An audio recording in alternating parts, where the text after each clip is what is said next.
ओम श्री लक्ष्मीपतये नमः। मैं पहले जो वीडियो वास्तु दोष और भूमि दोष के बारे में बनाया हूँ, उसमें मैंने भूमि दोष के प्रकार बताए हैं। भूमि दोष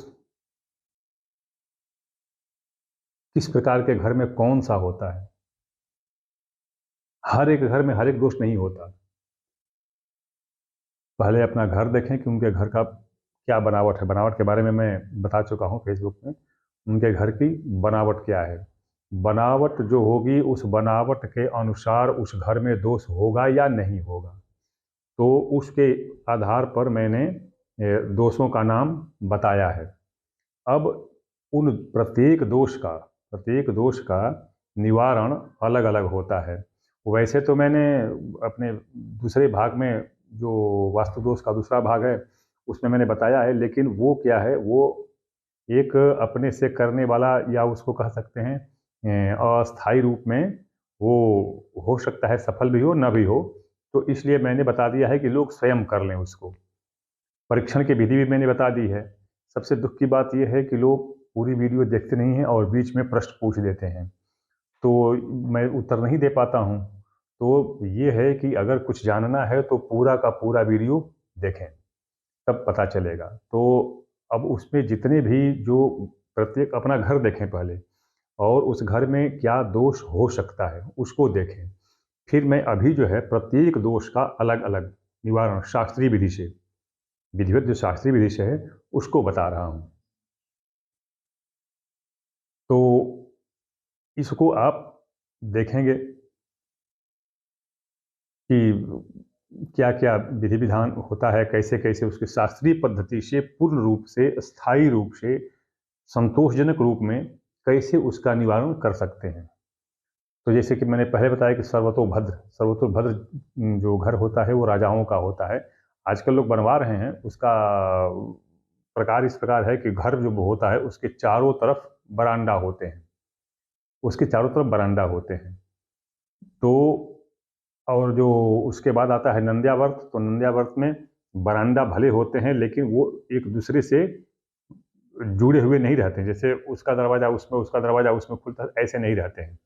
तो ये इस तरह से। तो लेकिन अभी हो क्या गया है आजकल, कि आजकल बड़े बड़े अधिकारी, बड़े बड़े लोग, सुसंपन्न लोग, धनाढ्य लोग वैसे घर बनवाते हैं जिसमें चारों तरफ बरांडा हो। तो उनके घर में यह दोष हो सकता है, अगर होगा तो उसके लिए मैंने बताया है फेसबुक में, उसका मैंने वर्णन दिया भी है। इसमें क्या होता है, अगर इसमें दोष होगा तो अवनति बहुत शीघ्र होगी, बहुत शीघ्र अवनति होगी, और फिर वो अंधकार में आदमी गुम हो जाएगा। सामाजिक और आर्थिक प्रतिष्ठा सब समाप्त हो जाएगी। उसमें कुछ चीज़ ध्यान देना है कि मैं जितने भी बताऊंगा, जितनी भी दोष बताऊंगा, उसमें क्या होगा कि कुछ चीज़ें सामान्य होंगी। जैसे मैं बताता हूँ कि पहले आदमी कलश रख ले, तो कलश रखना होगा। पंचोपचार, प्रत्येक वास्तु दोष की शांति में पंचोपचार करना होगा। पंचोपचार की विधि भी, पंचोपचार क्या, मैं उपचार की विधि मैं एक वीडियो में बताऊंगा। मंत्र बताने से तो कोई फायदा होता नहीं, क्योंकि मंत्र बताने से जब तक उसको लिखेंगे तब तक उसको पढ़ नहीं पाएंगे।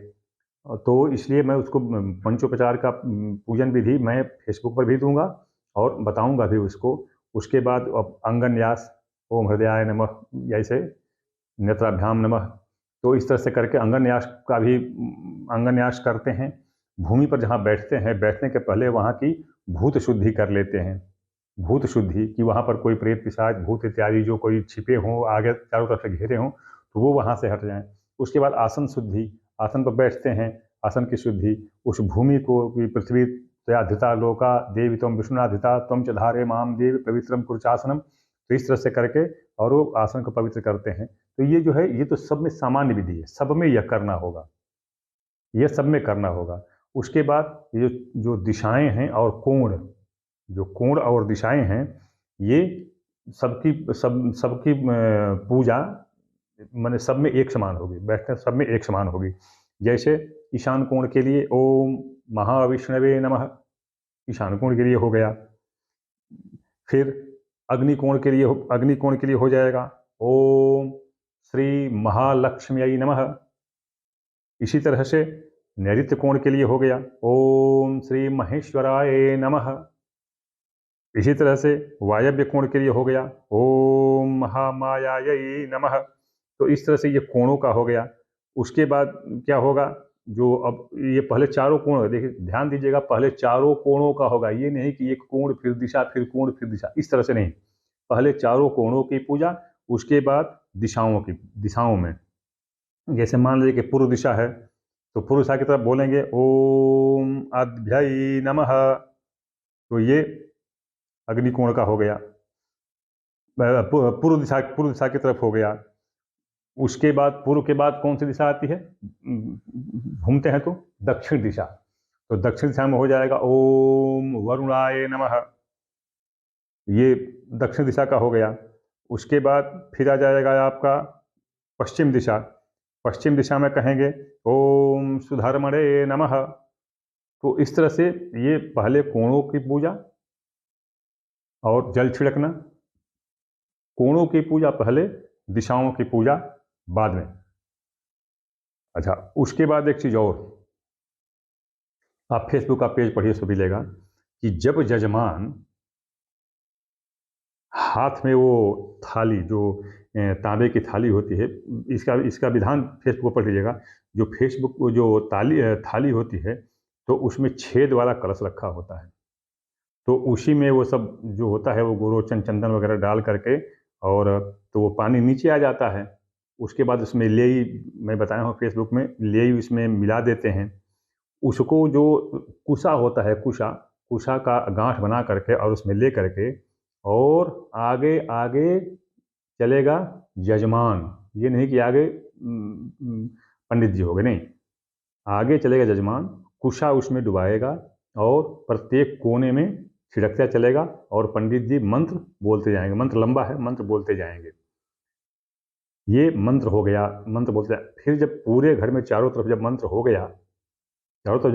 गया तो तब उसके बाद क्या करते हैं कि जो शेष उसमें जल बचता है, थाली में शेष जल बचता है, उसमें गेरू और चूना घोल लेते हैं, और ब्रश एक पतला ले लेंगे, और जो नीचे दीवार का जो नीचे वाला हिस्सा है जो फर्श से लगा हुआ, उस पर हल्का पतला वो ब्रश से, उसी से घर के चारों ओर वो लकीर तरह खींचते चले जाते हैं। उसके बाद कलश 5 होंगे, 4 कोनों में कलश की वैसे ही पंचोपचार पूजा होगी, और फिर मध्य में कलश रहेगा, उस मध्य के कलश की ही प्रधान पूजा होगी, और जो उसमें जो जल वाला जो बता रहा हूँ वो जल वाला उसमें होगा। दूसरी बात कि पंडित जी को उस आसन पर से उठने के पहले, जब यजमान पहले आसन पर से उठता है तो उठने के पहले वहाँ पर उनको उसका अभिषेक मंत्र पढ़ना ही पढ़ना है। ओम गणाधिपोर्कस्य शशिधरा सुतो बुधो गुरुर्भार्गव सूर्य नंदनौ राहुश्च केतुश्च परम नवग्रहाः, इतना तक पढ़ेंगे। एतान दोषाः शांतिकरा भवन्तु, जो दोष है उसका नाम लेकर के उसके शांति करो, तो अभिषेक करते जाते हैं। गंगा च क्षिप्रा यमुना सरस्वती गोदावरी वेत्रवती च नर्मदा सा चंद्रभागा वरुणा त्वशी नदी सर्वे तानि शांतिकरा भवन्तु। इस तरह से अपना ये पढ़ते हैं इसको। अच्छा, तो ये सब में करेंगे, मंत्र सब में बदल जाएंगे, मंत्र सब में बदल जाएंगे। सर्वतोभद्र जो है ये सब में नहीं हो पाता है, आम आदमी में नहीं हो पाता है, इसलिए इसका मैं विशेष बड़ा विवरण नहीं दे रहा हूँ।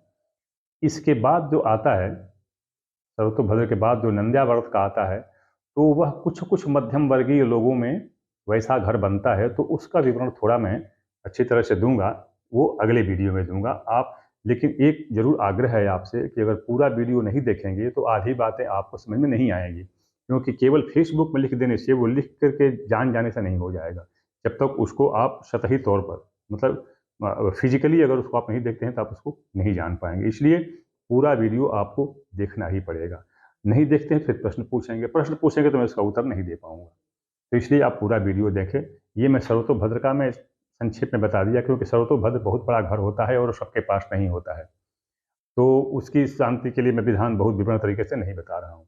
आगे जो आएगा आपका ये वर्धमान और नंद्यावर्त वगैरह, तो उसका मैं बताऊंगा, और क्योंकि वो लगभग सबके पास होता है, तो इसलिए अगला वीडियो आप देखें, उसकी प्रतीक्षा करें, मैं बना रहा हूँ। ओम विश्वेश्वराय नमः।